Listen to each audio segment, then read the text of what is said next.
Hello and welcome to Latika Takes, a podcast with me, Latika Berg. Hi, welcome back to the podcast. I'm currently in Australia where I've been covering the federal election campaign for The Nightly. This week's episode is someone I've been trying to get on the podcast for a long time. It's the Prime Minister of Australia, Anthony Albanese, and he was very generous to grant me this interview midway through a flight between Cairns and Darwin, as he was very busy campaigning. The days have been packed, very long, very exhausting. So I was super grateful for the time. And as you'll hear, also for how much he brought to this interview. It was certainly one of the more expansive interviews I've ever heard the Prime Minister conduct on foreign policy, on Australia's place in the world, and of course, the Australian election campaign. So I hope you really enjoy it. Just before we get into it, a reminder that this episode is sponsored by Political Tours, which is run by former New York Times and BBC correspondent Nicholas Wood. Now, Nicholas came up with the idea of Political Tours when he was a globe-trotting correspondent too, correctly assessing that there'd be travellers with a serious interest in current affairs who want to roam the world like a reporter, getting to meet and question politicians and leading commentators in faraway countries. Political Tours is heading to Taiwan later this year and in June heading to Ireland.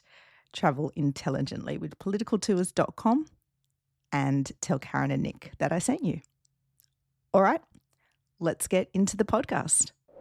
Prime Minister, welcome to the podcast. Good to be with you. So it's fair to say I've never seen you in your element quite like this. Where has this confidence come from? I enjoy meeting people. I enjoy having discussions about issues facing the country. And when an election campaign is on, people are more engaged than they are other times. But if you see me at other times as Prime Minister going around the country, I enjoy the opportunity to talk with Australians about what the issues are. It's a way as well of finding out where people are at, what their issues are, how government can help them, what the challenges are. And it's such a diverse country in geography, but also in its population, of course, as well. So the first morning of the campaign, when the security car I asked to pull up and we went into the gym there in Dixon at Marumba Downs before we went into the urgent care clinic, that to me was real because I was engaging people who weren't expect to see the Prime Minister. You Australians will tell you what they think, and it was warm and it was uplifting for me, events like that. So that's all well and good, but I guess the reason I asked this question is because last campaign wasn't like this. And I think a lot of people were expecting you to fall over this campaign and you haven't. So where was the Albo we're seeing today? Where was your last campaign? And what's changed to bring out this Prime Minister we're seeing? I've been Prime Minister for 3 years. I have a very clear vision of where I want to take the country. We've dealt with enormous challenges in the global economy. We are turning a corner. And I really am very clear about the next steps, building on what we have done. And the last campaign, I was very clear as well about kicking with the wind in the fourth quarter. I won the 3 debates. We won the election. There aren't too many people who take the Labor Party from opposition into government. But I said as well that I had a plan for more than one term, because you do need more than 3 years to put in place and reaffirm the policy changes that I wanted to see happen in this country. There's not a lot of self-reflection there. A lot of people feel very disappointed in your first term. What do you feel disappointed about for you, and what will you promise to do better next term? It's been a difficult time to govern right around the world. Right around the world, we've seen that in election results. So we've had to deal with things that are in front of us. No one expected at the time of the last campaign the war in Ukraine had commenced People thought it would be over in weeks. That was the intelligence assessments that have been released by the United States, for example. And that's still going. And the impact is still going. Government is about dealing with what's in front of you, the immediate issues, doing your best to deal with them, and always trying to, though, anticipate and create the future as well. How do you get those long-term changes through? So getting inflation down has been difficult.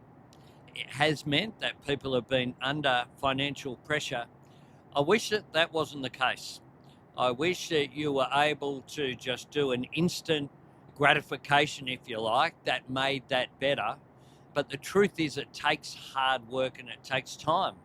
So I certainly recognise that people have been under financial pressure, but we've been determined to do what we can to offer that cost of living relief whilst getting inflation down, because otherwise it would be counterproductive. So you have no regrets? Oh, look, there are always things you could do better. The truth is... Like what? Well, it's up to others. I get enough assessments on the front page of some newspapers without giving a critique of myself. What's important... But I think I'm only asking that because it will inform people who are considering whether you really do deserve another go. And the polling has said most people think you might not for a long time now. So I guess I'm asking that because people want to know if you're going to do anything differently and maybe a bit better. One of the things that my mentor, Tom Uren, taught me, and he used to say it all the time, you got to learn something new every day, and I do that. And you've got to get better as a person every day as well. You've got to grow. So what's the biggest thing you've learned being PM? Look, the need for collaboration across business, across unions, across civil society, the need to be clear about what direction you want to take. The challenge of the energy transition is real. It does present a challenge, and it won't go in a straight line. That's not the way that change happens. But progress is being made, and we need to continue to do that. If you had have said in 2022 that we would intervene in the market to put a cap on gas and coal prices, that would have seemed a radical manoeuvre. We did that in partnership with the Liberal government in New South Wales of Dominic Perrottet, as well as the Labor government in Queensland, as well as with the business community backed that because it was necessary to make sure that we kept manufacturing going. You asked today for a majority and you talked up the benefits of stability, and I agree with you on all those things you said about the strength of our system. But what is the risk if you don't have a majority? Because you governed in a last minority government and you're the person that runs around saying how successful it was. So is there really any risk if you don't get a majority to our stability as a country? Majority governments provide a clearer example of stability. I think that the last time around, when there was a minority government, clearly the perception that was there was one that brought some instability. We know that in the economy, for example, confidence is so important. I remember during the global financial crisis, the briefings that we received it was all about confidence. I spent 4 years doing an economics degree, and to sit in a cabinet room and be told that it was confidence, or the vibe, if you like, is another way to put it, was really, really important. And majority governments give that confidence. Now, in the Australian political system, of course, in the Senate, we've had 25 votes out of 76. So we have had to negotiate either with the coalition or with the minor parties to get every piece of legislation through in the Senate.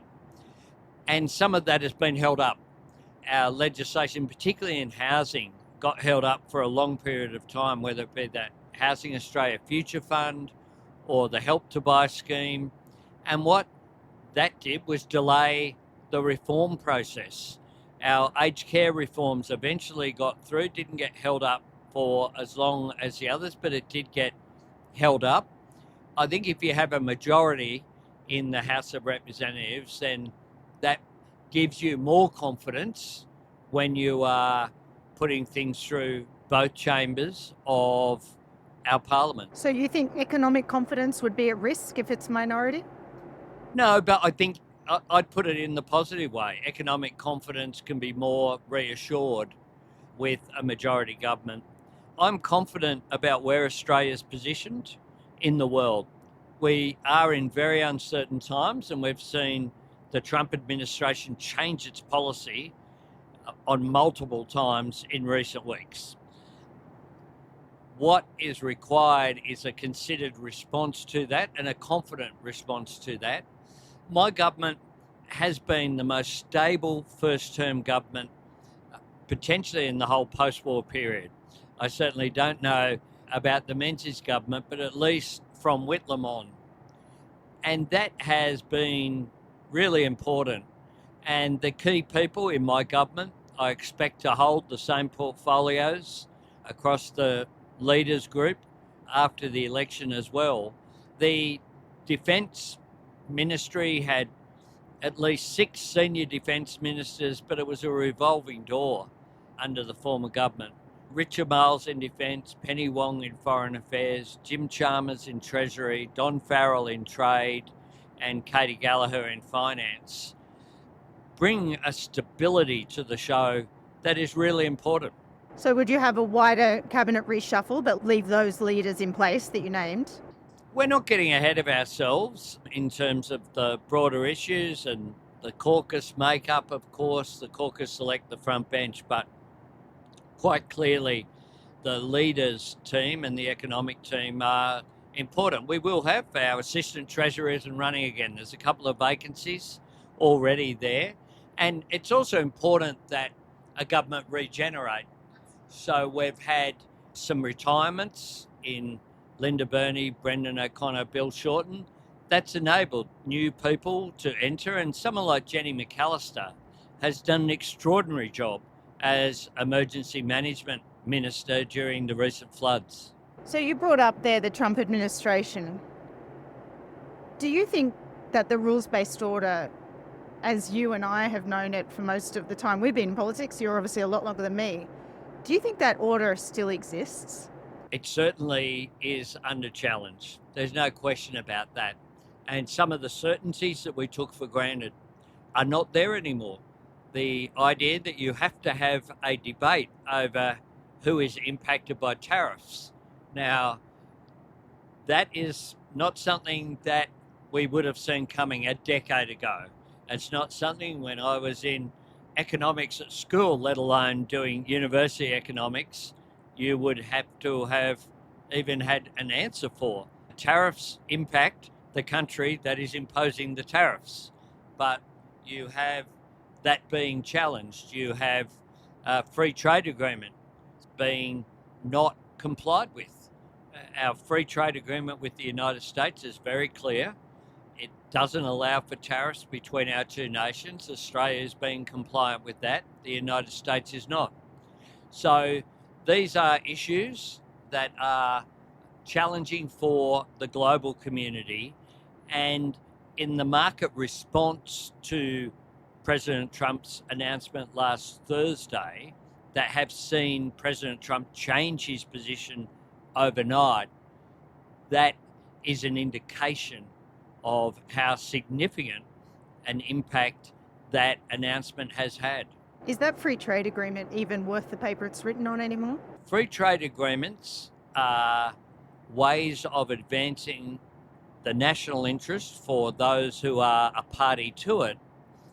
But more importantly than that, free and fair trade as a policy objective has lifted literally hundreds of millions, if not billions, of people out of poverty. But does the free trade agreement even exist? Well, it does exist, and Australia will continue to assert our rights under that agreement with the US administration. It's one of the things that we are doing.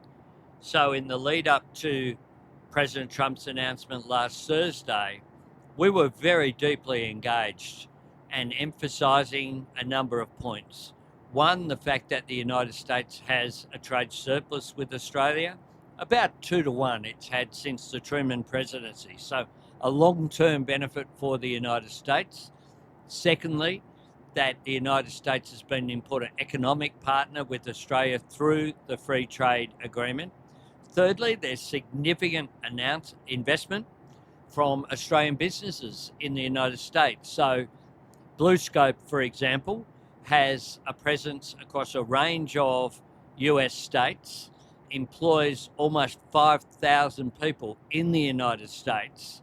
So the idea that BlueScope would be subject to tariffs is something that is not in the United States' interest either. It would just push up the price of housing in the United States for those rooftops that have that wonderful ColourBond roofs in California. You said we'd assert our side of the FTA, not through the WTO. Is it your hope kind of strategy that we can just ride this out, that America will return to a bit more normal one day? Well, we have seen changes Right. since in a week. Quite a remarkable turnaround has happened with an announcement of a 90-day pause, essentially, is what has occurred. Now, those people who had the direct discussions with President Trump, none of that succeeded in the lead up to the announcement. Very clearly, every country copped at least a 10% tariff, and Australia and the UK were better off than countries, particularly in our region, India, Japan, Korea, our other major trading partners. If those leadership calls didn't work, what do you think made the change? It's the markets, right? It's the market response. Yeah. It's the market response. The market has responded, and the market has expressed its concern about the impact that the imposition of these tariffs will have. These tariffs will lead to higher inflation, less employment, and less economic growth in the United States, and that will have an impact, which is a knock-on impact around the world because of the impact of the fact that the US represents around about a fifth to a quarter of the global economy. It's the largest economy in the world. Do you feel like Australia is a bit more on its own as a result of what's happening in the United States? No, I don't. I believe that Australia's in a position of engagement with our partners in the region in particular, but also with Europe. I had a very good, constructive conversation with Prime Minister Starmer as well. We have reached out to the European Union, and they have reached out to us about the potential of the free trade agreement there, for example. Now, that wasn't good enough, the deal that was on the table, and I informed Ursula von der Leyen that it wasn't acceptable to Australia, so those talks didn't lead to the finalisation of an agreement. Australia will only agree to trade agreements that are in our interest, and we expect them to be, therefore, of mutual interest as well. An Australia-EU agreement is in Australia's interest and Europe's interest if we get it right. But there were some sticking points there, including for Australia's agricultural industry, and we weren't prepared to disadvantage those industries. The UK agreement has been really successful, is seeing a growth in our meat products, in our wine, in a range of other products being exported to the United States. The relationship with India is growing substantially as well, and we want to see a stretch of that into a free trade agreement with India during the next term. We have a comprehensive agreement, but there's more can be done. And at Monash University just a short while ago before the election, I launched our economic blueprint between Australia and India as well. India's grown to be the fourth largest destination for Australia's exports and our fifth largest trading partner overall. So there are a range of initiatives that we can continue to make. The work that Nick Moore has done with our Southeast Asia economic strategy to 2040. The important thing about... But they aren't defence alliances. Do you feel like the United States is still going to come to our defence? Unlike the Leader of the Opposition, I'm not going to link tariffs with our defence arrangements. I think that It's not just tariffs. This is a different America we're dealing with, isn't it? our defence arrangements stand as being in Australia's national interest, and I'm very confident from the discussions that I've had firsthand with members of Congress and members of the US Senate, that With President Trump? including with President Trump, that there is strong support for AUKUS, and there is strong support because it is in the United States' interest. It's also in the UK's interest, but importantly, from our perspective, it's in the Australian national interest as well. That's AUKUS. I'm talking about the alliance. And the alliance is very much in our interests. We do live in an era of strategic competition. I am concerned about the standing in the region that cuts to foreign aid by the United States will have. And I am concerned as well about climate change policy.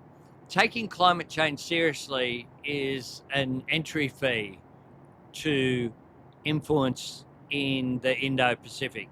For Pacific nations, we've worked really hard with countries like Tuvalu and Kiribati that are literally under existential threat. And so our engagement there has been really positive with our Pacific neighbours. Australia is back in a leadership position as security partners of choice in the region. The work that we've done with Papua New Guinea, I think a great example of soft diplomacy is the NRL team and its entry into the National Rugby League competition. So we've worked very hard across the board in the region, and that puts us in a good position given the turbulent seas that we are navigating as a result of some of the policies that have been advanced by the US administration. Do you trust President Trump or President Xi Jinping more? Look, I have a good relationship with President Trump. The two discussions I've had with him have been constructive. The relationship between Australia and the United States is a unique one. They're our most important security partner. And importantly, it's not just a relationship between leaders, it's a relationship between nations. So you trust Trump? Yes, in the discussions I have had with him. In the second discussion I had, we agreed on the wording that we would both use about AUKUS and about the tariffs and trade issues. And when he was asked, he certainly agreed with what we had come to an agreement on. But he didn't give us an exemption on steel, did he? That's right, and he didn't guarantee that. He said it would give strong consideration, but he didn't give anyone an exemption. So Australia was not singled out. He did what he said he would do. In the end, he didn't give us the exemption that we sought, but we'll continue to seek it as well. And we do not resolve from our defence of Australia and from our view that we've put very strongly to the US administration that issues such as the pharmaceutical benefits scheme, the media bargaining code, our biosecurity regime are not up for negotiation because they are in our national interest. Why are you going to let Peter Dutton, the opposition leader, gazump you on defence spending? Surely you recognise in these times we need to do more. Why would you want to wait for either the opposition or the Trump administration to force you to do more? We have $57 billion of additional defence spending. But do you think it's enough? $57 billion. What defence isn't a game where there's a magic number. What defence is what are the assets that we need, when do we need them, how do we get them? We did a defence strategic review. It identified, to put it colloquially, we needed more things that go bang. And that is what we have been doing with long-range missiles, with the vehicles that can attach the HIMARS, that can attach a missile launcher, with the assets that we are building, including, of course, our investment in nuclear-powered, conventionally armed submarines. We are rolling them out. The former government made announcements with no funding to back it up.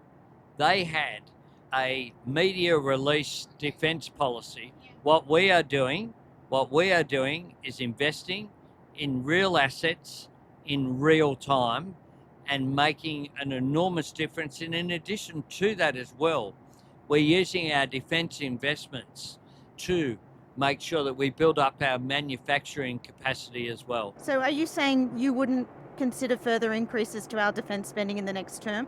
No, I'm not saying that at all. I'm saying that we'll always consider and we will always do what is necessary to defend Australia. We have announced a serious policy going forward. We've got real dollars for real assets, and we're doing two things. We're investing in our capability, and secondly, we're investing in our relationships in the region and in the world as well. So, for example, the agreements that we've put in place in Tuvalu, in Nauru, in other nations in our region are about helping their economic development. They are about a more secure region. They're about Australia ensuring we are the security partner of choice. Now, the idea that Peter Dutton, a guy who made a joke that they all know about water lapping at the doors of these nations, the idea that he is going to be in a position to have a mature relationship with these nations in our region is, quite frankly, hits against the reality, which is that is what they all know about him. What I have developed is strong, positive relations in the region, both in the Pacific, but also with every single ASEAN leader who came to Australia for the March meeting, which celebrated the 50-year relationship between Australia and ASEAN. But importantly as well, I received what was a great honour of delivering the Shangri-La Dialogue Lecture in Singapore in 2023 as the Prime Minister. That was in recognition of the work that we were doing as the Defence Strategic Review and in the region. That is the most important national security event in the entire Asian Indo-Pacific region, and perhaps only second to NATO, the most significant defence event that occurs in the world. And that was a sign that our region recognised the role that Australia is playing. You have talked about this several times, how proud you are that leaders came to ASEAN, but you didn't go to NATO last time. Are you going to go to NATO if you're re-elected? Because you yourself are admitting the leadership and who you send to these things matters. Sure, but I've been to NATO twice. I've been to NATO twice. We're not a member of NATO. I've been twice. I will go whenever I can. But I, of course, prioritise what's happening in Australia in terms of parliamentary meetings and what I have to do domestically as well. But I have been to NATO twice. I have visited Ukraine on the back of my first visit to NATO. I have, as part of my job as Prime Minister, I have engaged diplomatically, repaired the relationship with France. One of my first visits was to go to a bilateral visit with President Macron. You need to get the French on board with accepting our beef PM. We can get that EU deal across the line if you keep working on the French. That's it. That's the objective. And President Macron and I are good friends. And indeed, Brigitte and Jody have become good friends as well and caught up together when we were at the G20. Oh, I did not know that. Okay, just finally, I want to go back to where you started. You talk very meaningfully about your role as a kind of Labor custodian. This idea I've seen you talk about through the campaign now, where you will almost end the rot that Labor began with its instability if you get re-elected for this second term. That rot only begins when PMs don't know when to go. Have you thought about how you want to transfer the Labor Party responsibility of leadership more elegantly than we've seen in the past and prevent that from happening again? Have you considered this? I'm not getting ahead of myself. I'm in a ballot on the 3rd of May. I know, but And I'm determined to win, and I will serve out a full term. I'm determined to do that because I think there has been too much chopping and changing. It's commented internationally that Australia chopping and changing prime ministers is not a positive thing. In most countries, and indeed I can't think of another major country that has 3-year terms, they all have 4 or 5, or in some cases even longer. So I think bringing stability to Australia's leadership and our standing in the world as well does take time. One of the things that I have brought to the leadership is building relations with people.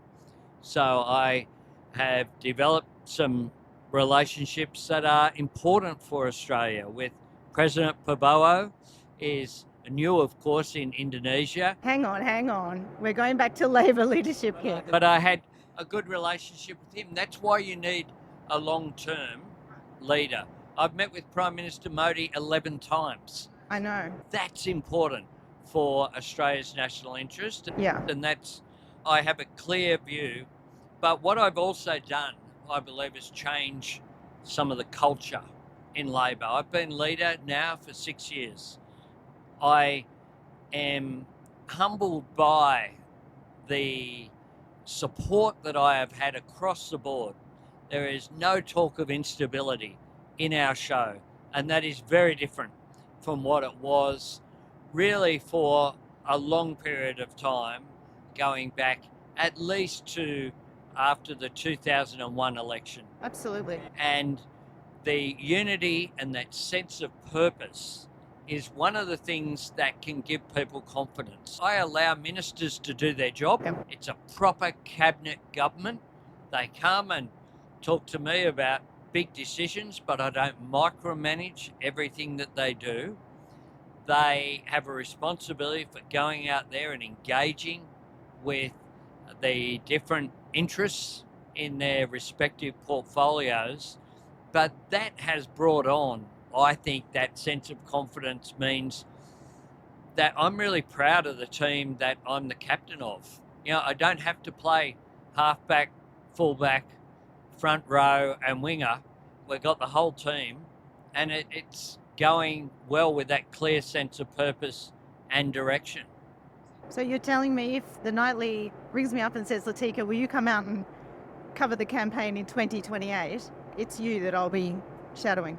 If I'm successful on the 3rd of May, then yeah, you'd be very welcome. And I look forward, and I'll guarantee you another podcast during that campaign. Prime Minister, that's a deal. Thank you very much. Thanks so much, Latika. You've been listening to Latika Takes with me, Latika Burke. You can find my work at latikamburke.com and this podcast where you find all your podcasts. See you next time.